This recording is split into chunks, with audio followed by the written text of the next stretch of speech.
has indeed left the country, even as it was 17 that had banks. been represented by the Solicitor General. A London High Court has declared Vijay Mallya bankrupt. The business tycoon, the owner of Kingfisher brand and an IPL team, and a former politician who was known as the king of good times, is now having a bad time of his life. आइए जानते हैं कि कैसे अपने time का ये successful and flamboyant businessman आज एक फ्यूजिटिव बन गया है। Vijay Mallya, born in a business class family, is the son of Vitthal Mallya, who was known as the businessman and chairperson of United Breweries, which was India's biggest liquor brand. 1983 में विट्ठल माल्या की अचानक death के बाद विजय माल्या को United breweries का chairman बनाया गया। तब उनकी उम्र सिर्फ 25 साल की थी और कंपनी के चेयरमैन बनते ही विजय माल्या ने कई बोल्ड डिसीजंस लिए, जैसे कि जितनी भी लॉस मेकिंग कंपनीज थी उन्हें बेचना शुरू कर दिया और नई नई ब्रूरीज को और डिस्टिलरीज को खोलना शुरू कर दिया under the name of United breweries, and took a game-changing decision by launching the new beer brand known as Kingfisher. Vijay Mallya एक ऐसे इंसान थे who believed in living a lavish lifestyle and wanted to give their customer the same experience. Even though liquor advertisements India में prohibited थी, but still अपने innovative ideas की वजह से Vijay Mallya promoted his brand uniquely. Vijay Mallya ने अपना lifestyle ऐसे maintain किया जिसकी वजह से वो हमेशा limelight में रहते थे and इससे उनके Kingfisher brand को काफी popularity milli. Vijay Mallya owned an IPL team and promoted Kingfisher in the IPL, जो कि वर्ल्ड की सबसे पॉपुलर क्रिकेट लीग है, and he also co-owned India's first Formula 1 team mainly to promote his brand. अपनी इन्हीं innovative promotion strategies और lavish lifestyle की वजह से he was called the king of good times. Kingfisher के ब्रांड के चलते यूबी ग्रुप इंडिया की सबसे बड़ी लिकर कंपनी बन गई, बट विजय माल्या अपने बिजनेस को और भी सेक्टर्स में एक्सपैंड करना चाहते थे under the brand name of Kingfisher. इससे पहले भी अपने बिजनेस को एक्सपैंड करने के लिए उन्होंने 1988 में बर्जर पेंट और क्रॉम्पटन ग्रीव्स को एक्वायर किया और फिर 1990 में मैंगलोर केमिकल फर्टिलाइजर्स खरीदी। इसके अलावा इन मीडिया इंडस्ट्री में आने के लिए भी उन्होंने द एशियन एज और सिनेब्लिट्स मैगजीन को भी 2001 में एक्वायर कर लिया। United Kingfisher beer has a more than 50% market share in India. It is available in 52 other countries and leads among Indian beer in the international market.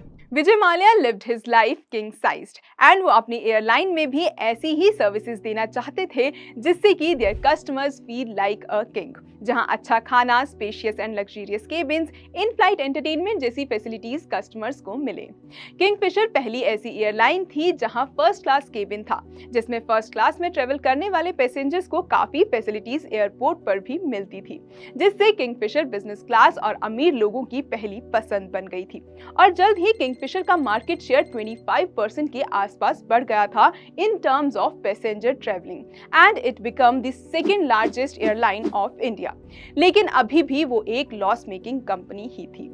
Despite it, Mallya अपने aviation business को internationally diversify करना चाहते थे, but यहाँ government का एक law बीच में आ रहा था जिससे माल्या किंगफिशर को इंटरनेशनल एविएशन सेक्टर में लॉन्च नहीं कर सकते थे। अकॉर्डिंग टू द लॉ, किसी भी एयरलाइन को अगर इंटरनेशनली जाना है तो उसे कम से कम 5 साल का एक्सपीरियंस होना चाहिए इन डोमेस्टिक फ्लाइट्स, उसके बाद ही उन्हें इंटरनेशनल फ्लाइट्स का परमिट मिलता है।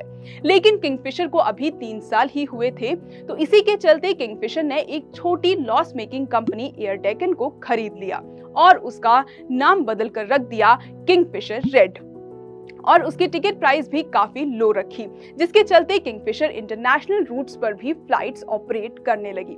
किंगफिशर की फर्स्ट इंटरनेशनल फ्लाइट सितंबर 2008 में बेंगलोर टू लंदन की थी। वहीं किंगफिशर रेड और किंगफिशर की सर्विसेज ऑलमोस्ट सेम थी, लेकिन उनके प्राइसेस में काफी डिफरेंस था। किंगफिशर रेड के कंपैरिजन में थोड़ी महंगी थी और अब किंगफिशर के पैसेंजर्स किंगफिशर रेड में ट्रेवल करने लगे थे लेकिन जैसे ही किंगफिशर रेड के प्राइसेस बढ़े तो वैसे ही पैसेंजर्स दूसरी लग्जरियस और चीपर एयरलाइन को प्रेफर करने लगे, जिसके चलते किंगफिशर का मार्केट शेयर तेजी से घटने लगा।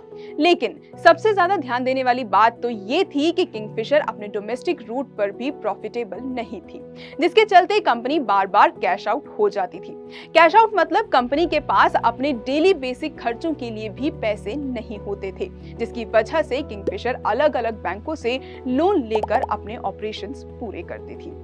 As soon as the global recession occurred in 2008, Vijay Mallya's business model was in trouble.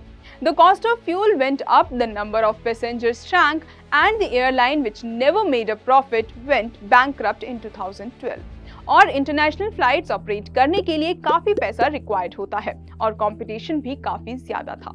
Mallya ने किंगफिशर की प्रॉफिटेबिलिटी से ज्यादा उसके एक्सपेंशन पर ध्यान दिया और उसी के चलते किंगफिशर के लॉसेस इतने ज्यादा बढ़ गए थे कि जिसके चलते उन्होंने बैंक से काफी ज्यादा डेट लिया और किंगफिशर डेट ट्रैप में फंसता चला गया।